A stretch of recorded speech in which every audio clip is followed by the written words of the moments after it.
Yeah.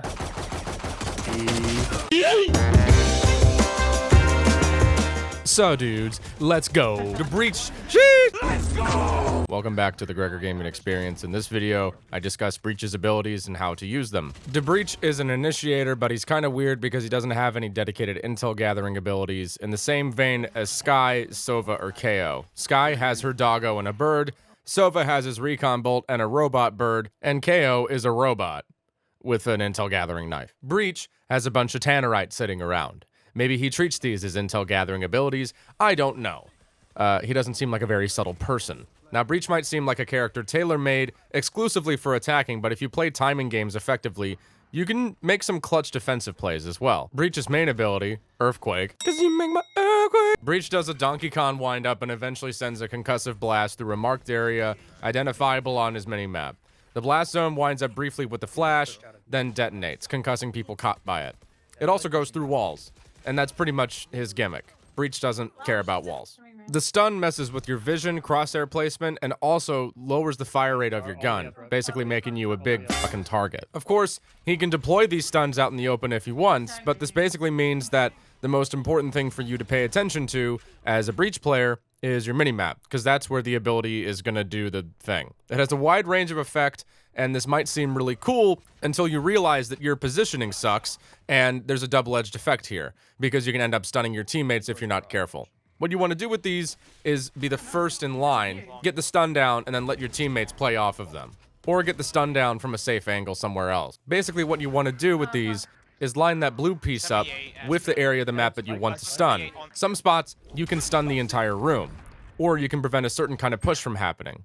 Some decent defaults include this one in Sewer to A Heaven on Split, where you can stun the entirety of Ramp and parts of Heaven as well. It has a 40-second cooldown, so you can use it at least twice in a given round. The trick to Breach's stun is to look at the minimap as much as possible while using it. Whenever your teammates get vision on an opponent, this thing just lands itself, especially for retake situations when the enemy is in the middle of an execute. This ability seems really straightforward at first glance, but in practice it can be a bit tricky to get the timing and location right. I'd say just try to get in the habit of covering as much ground with it as possible in attacking rounds, and then use it like a setup for your team. In defensive rotating situations, use it to slow down the enemy and make gunfights easier for your teammates. Breach can buy up to 2 wall blinders for 250 credits a pop. Now, Breach has a lot of utility just because he has flashes, but there's a big catch to these flashes. Unlike other flash characters that can yeet their flashes out in the middle of the open, Breach can only use his flashes on a map structure like a wall, corner, door frame, etc. The basic premise is that the flash charge will burrow into a wall, then blind people on the other side of it. This sounds awesome until you realize, at least compared to somebody like Skye, who can quickly flash around a corner with precision, Breach can't really pop flash, and he's kind of limited by the terrain of his environment. He can't really capitalize on them 100% of the time, at least not as efficiently as other flash characters, especially considering the animation windups it takes for Breach's go-go gadget arms to go through. Also, getting hung up on the geometry can make it easy to flash your teammates as well. There's one on site, going towards. Oh no, I can't see anything.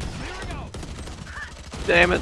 Okay, so Breach's flashes have a 180-degree like flash range, if that makes sense. Okay. So if you flash here, not only are you flashing people around here, you're also flashing back here. And like if your teammate's holding an angle right here, they're flashed by your flash. Okay. Right? So a better thing to do would be to flash through the entire thing. That way you're flashing everything up here rather than back there. So think of it like a flat angle. Right, exactly. Okay. And, you know, same for right here. If you flash here, you're flashing under here, but you're also flashing. Okay, that makes a lot of sense then. That makes a lot more sense. I saw you, you know, flashing corners, which in some cases is a good thing to do. But when you're like defending, for example, like you were on Breach just now, and you were flashing the pyramids through the corner, the best thing to do would have been to flash it through the entire pyramid so that you're flashing all of cave and not some of cave and also backside where your team is. However, you can flash an entire room behind cover, and that's kind of neat. Hey, so about that. You don't see me do anything too complicated except flash and swing in this video, but you can definitely surprise the hell out of enemies with these flashes, since most people won't be prepared to look away from a wall to avoid a flash. Especially since Breach isn't really in the meta right now, people aren't really psychologically trained at this point. But these things gain a lot of strength when used behind cover for the most part. The effectiveness therein comes from the unpredictable nature of these flashes and the ability to flash people from spots you often wouldn't really be able to otherwise. Conventional flashes need to be bounced towards their target. With Breach, you can just flash them from wherever you want, at any time you want, provided you have line of sight. 500 creds total for all of your flashes. Not cheap. Be smart with them. Once you get an idea of how Breach's flashes work through walls, you'll immediately warm up to his Aftershock ability, bound to C by default. This is a 200 credit area denial fusion charge. What the what? It'll wind up for a brief second, then detonate with 3 separate blasts. It's basically used to force somebody out of a position you know they are on, or could be with the click of a button. And the ability to hit somebody with pinpoint accuracy on this power is pretty nice. I typically use this to clear cubby spots and cheeky corners that I know my teammates are going to run by on attack, as well as for retakes, but it's also good at getting rid of defender util like Cypher trips, KJ setups, stuff like that. If you're in the right place at the right time, you can even use this ability to destroy a KJ ult through a wall. Now, for some reason, I'm sure it's just my dog meat elo, but people will often just let the ability melt them. Need some What? Interesting. Instead of just moving? I don't know why people do this. I don't know if people are doing this to spite me. Like, I have this whole plan of, okay, you're gonna swing me left now because you're not just gonna stand in the thing, right? I can't tell if they don't know that the ability can kill them, or they really just, like, they're just that determined to hold that angle. You know, maybe they just really don't like being told what to do. I don't know. It's almost like, yeah, I know you want me to swing here, but I'm not gonna give you that satisfaction. You know, it almost feels insulting. For all of these reasons and more, you might be lucky and get a pick with this ability.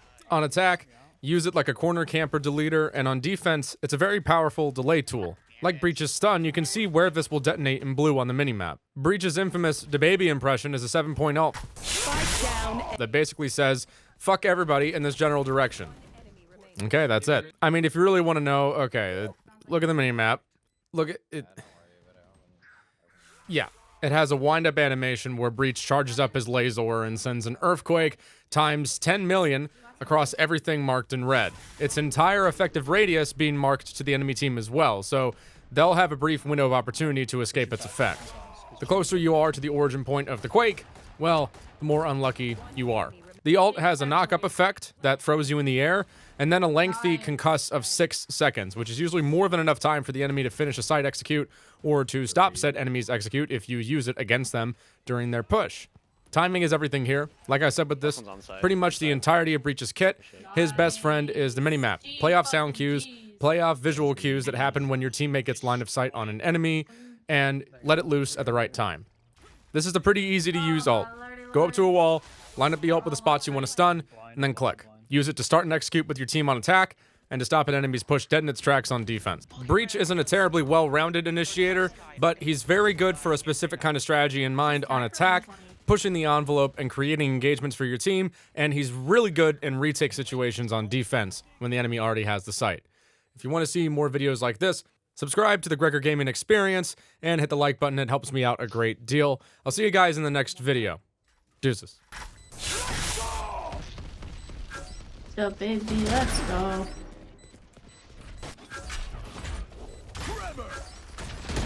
One enemy remaining. Jeez. Could be double. Coming up with me. Woo! Oh my god!